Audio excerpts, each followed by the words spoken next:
5 seconds. Start. Mr. Speaker, Sir, I welcome this opportunity which has been provided by this Honorable House to discuss this statement which I made the other day before the honorable members. I welcome this opportunity for two reasons. First, it gives me an opportunity of removing some misgivings which are entertained by the honorable members. At the same time, it will also give me an opportunity to clarify some of the details of this statement which I have made before this house.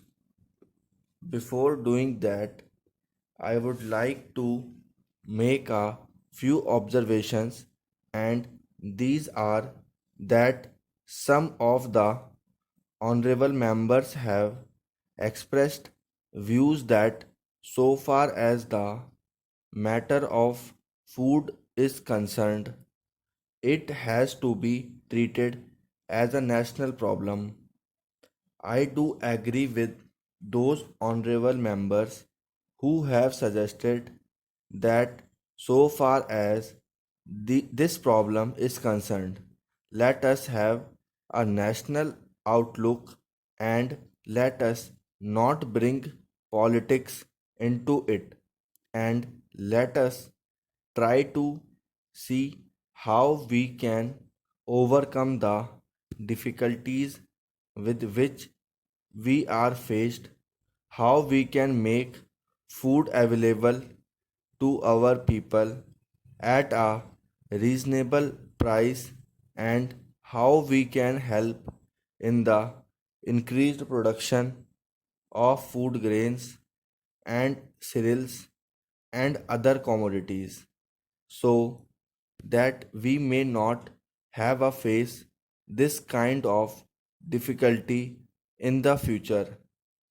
Sir, the second thing which I would like to point out is that I think the time has come when we should clear in our mind that this is not because of preconceived ideas that we had placed a certain policy before this house and before the country last year.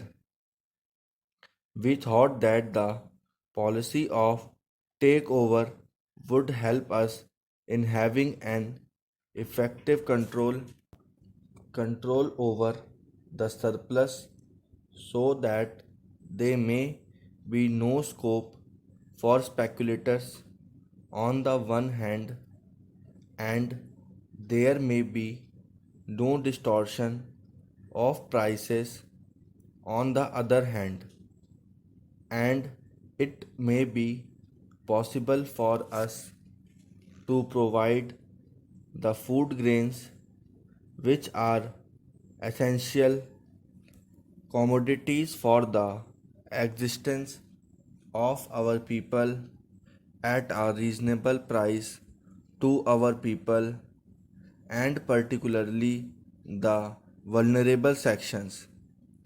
That was the main objective or idea underlying this policy.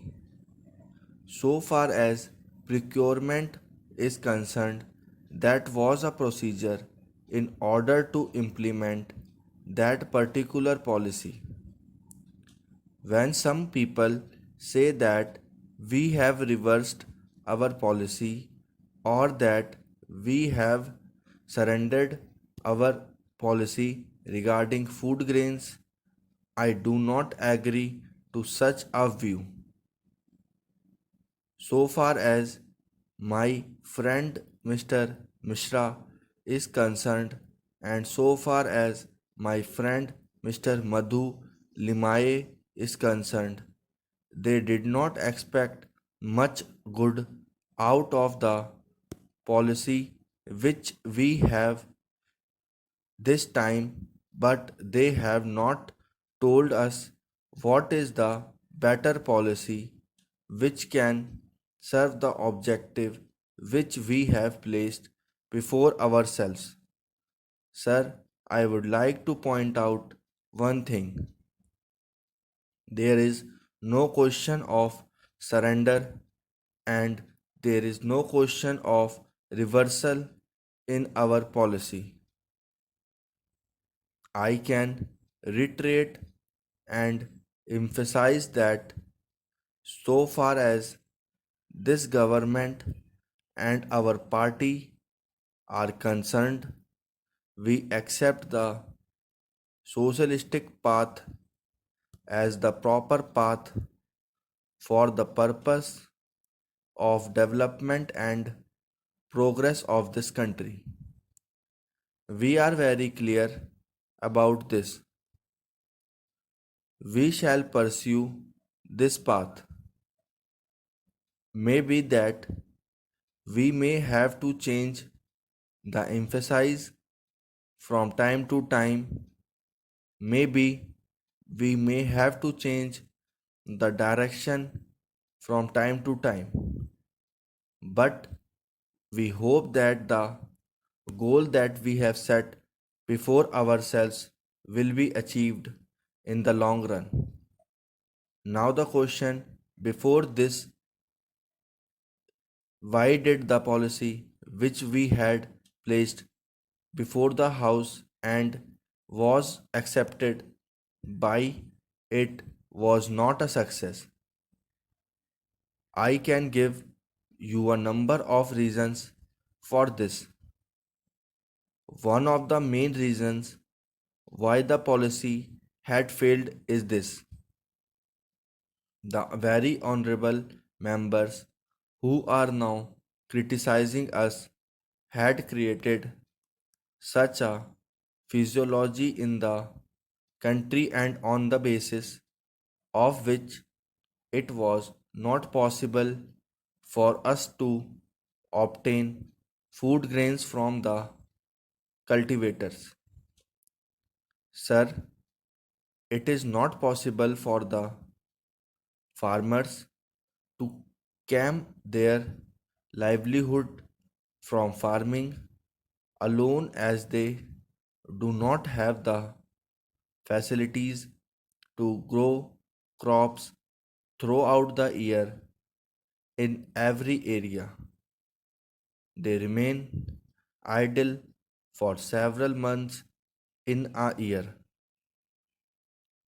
How can they meet their family expenses when they have no work?